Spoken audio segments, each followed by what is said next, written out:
नमः। 33 कोटि बार गिनाया, 33 कोटि। कितना सुंदर लिखा है। फिर वही वाली बात आ गई जो पहले कथा में कहा, अपने लिए अच्छा वाला घी छाट के लाना, अच्छी कंपनी का लाना, और जब यज्ञ करने बैठे, पूजन करने बैठे, हवन करने बैठे, भगवान का कोई पाठ पूजन करवाई, पूजा वाले दुकान पे बोलना कि पूजा का घी चाहिए। तो वो पूजा का सामान बेचने वाला भी चतुर था, उसने पूजा का ही घी दिया। तो इन्होंने पूछा भैया ये घी कितने का? तो क्या 80 रुपए का? तो 80 रुपए का आधा किलो? तो क्या पूजा का है? भारत की भूमि पर इस मृत्यु लोक में, पूरे विश्व में ऐसे कई घर हैं जिनके घर में गुजारा करने के भी आफत है। पहनने के कपड़े नहीं, किसी के यहां पर भोजन नहीं, किसी के यहां जमीन नहीं, किसी के यहां दुकान नहीं, कोई पूरी जिंदगी किराए के मकान में निकाल देता है। नहीं,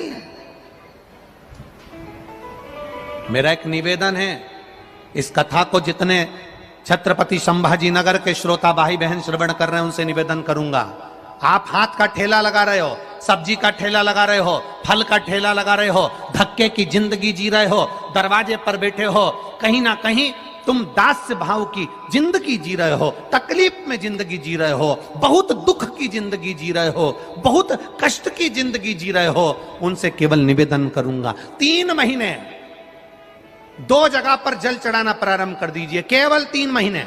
एक शंकर भगवान के शिवलिंग पर, दूसरा बेलपत्री के पेड़ के नीचे। 2 जगह पर जल चढ़ाना 3 महीने लगातार चालू कर दो, बाबा तुम्हारा हाथ पकड़कर तुम्हें उन्नति की सीढ़ी पर चढ़ा देगा। हमें कोई चमत्कार करना नहीं आता, और ना हम कोई तंत्र विद्या या मंत्र विद्या जानते हैं, ना हमारे पास में बेल है, ना हमारे पास में भभूति है, हमारे पास में तो केवल शिव का नाम है। आप श्री शिवाय नमस्तुभ्यम बोलो, ओम नमः शिवाय बोलो, नमः शिवाय बोलो, चाहे महामृत्युंजय मंत्र बोलो, उसका स्मरण करते करते भगवान शंकर के शिवलिंग पर जल, और उसी पात्र में जो जल तुमने शंकर जी को चढ़ाया है उसमें से बचा हुआ थोड़ा सा जल बेलपत्री के पेड़ के नीचे चढ़ाना प्रारंभ कर दो। अलग से बेलपत्री के पेड़ के नीचे चढ़ाने के लिए अलग से लोटा भर के जल जरूरत नहीं पड़ेगी। जो तुमने शिव जी को जल चढ़ाया, जो तुमने देवाधिदेव महादेव को जल चढ़ाया, बस उसी पात्र का जल शंकर जी को चढ़ाओ, उसमें से बचा हुआ थोड़ा सा जल बेलपत्री के वृक्ष के नीचे चढ़ाना प्रारंभ करना। कौन सा बेलपत्री का वृक्ष? जिसकी छाया आपके ऊपर आ रही हो। शिव महापुराण बड़ी सुंदर बात कहता है, ध्यान दीजिएगा। जिस बेलपत्री का पौधा तुम्हारे सिर का, और ये दोनों हाथ ऊपर कर लो, अपन खड़े हुए और खड़े होकर दोनों हाथ ऊपर करे, इतना बड़ा बेलपत्री का पौधा है, उस बेलपत्री के पौधे की पत्ती को कभी तोड़कर शंकर जी को नहीं चढ़ाना चाहिए। ध्यान रखना, कितना बड़ा पौधा। आप खड़े हो जाओ और खड़े होने के बाद आपका हाथ ऊंचा कर लेना, इतना बड़ा पौधा है, उस पौधे की पत्ती बेलपत्री को तोड़कर शंकर भगवान को कभी नहीं चढ़ाना। शंकर भगवान को उस बेलपत्री को, उस वृक्ष की पत्ती को तोड़ना चाहिए जो वृक्ष तुम्हारे हाथ से थोड़ा सा ऊंचा हो, जिसके लिए तुम्हें हाथ और ऊंचा करना पड़ रहा हो। जैसे एक बच्चा अपनी मां की गोद में बैठने के लिए दोनों हाथों से उचकता है, आवाज लगाता है, उचकता है, आवाज लगाता है, हाथ ऊपर करता है, तो मां उस बच्चे को गोदी में ले लेती है। उसी तरह उस बेलपत्री के वृक्ष की पत्ती तोड़ना चाहिए जिसने थोड़ी उन्नति कर ली हो, जो थोड़ा ऊंचा हो गया हो। तुम उसको पाने का प्रयास करो तो भगवान भी तुम्हें अपनी गोदी में ले ले। ऐसे वृक्ष की पत्ती तोड़। अब तुम छोटा सा पौधा, बिल्कुल जरा सा पौधा, उसी की पत्ती तोड़कर महादेव को चढ़ाओगे, ये श्रेष्ठता नहीं है। यदि बेलपत्री का पेड़ आपके यहाँ है, और मान लो कई लोग बेलपत्री गमले में लगाते हैं या छत के ऊपर लगा देते हैं, बेलपत्री का वृक्ष जो होना चाहिए वो घर के ठीक पीछे के भाग में, पीछे के भाग, या बेलपत्री का वृक्ष अगर पीछे नहीं है तो आप अपने घर से जब बाहर निकलते हैं तो राइट हैंड की ओर बेलपत्री का वृक्ष होना चाहिए।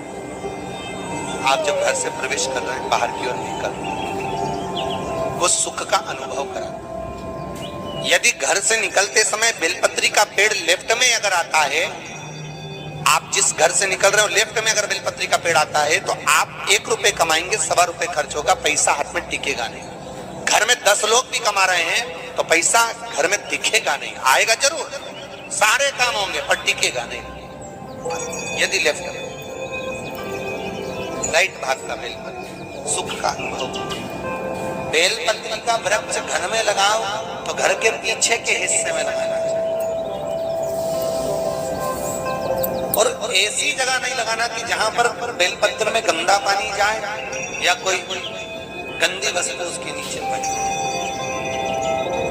33 करोड़ देवी देवता बेलपत्री के पेड़ के नीचे सोमवार के दिन, कोई रविवार के दिन, कोई मंगलवार, कोई बुधवार, कोई गुरुवार, कोई शुक्रवार, कोई शनिवार के दिन बेलपत्री के नीचे आकर 33 करोड़ देवी देवता तप करते हैं, साधना करते हैं। बेलपत्री के पेड़ का बड़ा प्रमाण है।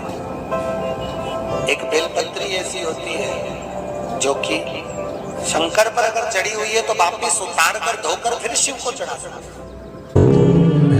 किसी व्यक्ति से कोई काम करवाना है, वो काम नहीं कर रहा, कोई फाइल आगे नहीं बढ़ रही है, कोई कार्य अटक रहा है, या फिर कहीं रुपया पैसा अटक गया हो, नहीं निकल रहा हो, तो एक जल के पात्र में जल भरकर 5 बेलपत्री शिव जी को समर्पित कर कुंदकेश्वर महादेव का नाम लेकर एक सफेद पुष्प बेलपत्री के ऊपर जो शिव जी को चढ़ाई है उस पर समर्पित कर जल जो लेकर गए हो, अपनी उस कामना को कर कि मेरा ये कार्य अटक रहा है, ये कार्य नहीं हो रहा, कुंदकेश्वर महादेव का नाम लेकर धीरे धीरे जल की धार चढ़ाइए। और एक बात हमेशा याद रखना, फिर निवेदन कर रहे हैं, अच्छे से समझ लेना, शंकर जी पर जब जल चढ़ता है, शिव जी का जब अभिषेक होता है, शंकर जी पर जब जल चढ़ाया जाता है, दूध चढ़ाओ, जल चढ़ाओ, कुछ भी चढ़ाओ, पर एक बात का स्मरण अपने जीवन में होना कि इतने ऊपर से मत चढ़ाना कि जल चढ़े और छींटे आपके ऊपर।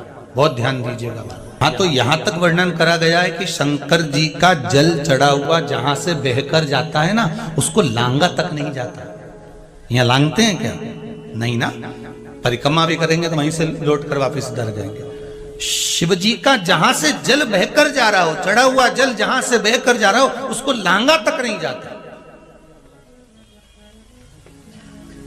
और कई लोग बड़े बड़े आनंद में शंकर जी पे इतनी ऊपर से जल चढ़ाएंगे तो वो छींटे पूरे अपने ऊपर आना चाहिए, शरीर पर आना चाहिए। नहीं नहीं, उसका दोष है महाराज, उसका दोष है। आप भगवान को अगर जल चढ़ाओ, दूध चढ़ाओ, तो मान लो अगर जैसे एक सरल भाषा में समझ लो और अच्छे से, कि जैसे ये शिवलिंग है शंकर जी का, ये शिवलिंग है, और आप जल चढ़ा रहे हो तो इतनी ऊपर से छोड़ोगे तो पानी का छींटा तो अपने ऊपर आएगा, पर वही जल, वही दूध, वही सामग्री आप शिवलिंग से थोड़ी सी दूरी बनाकर अगर आप समर्पित करेंगे तो बाबा उसको स्वीकार भी करता है और आनंद की अनुभूति भी होती है, कार्य में सिद्धता भी आती है।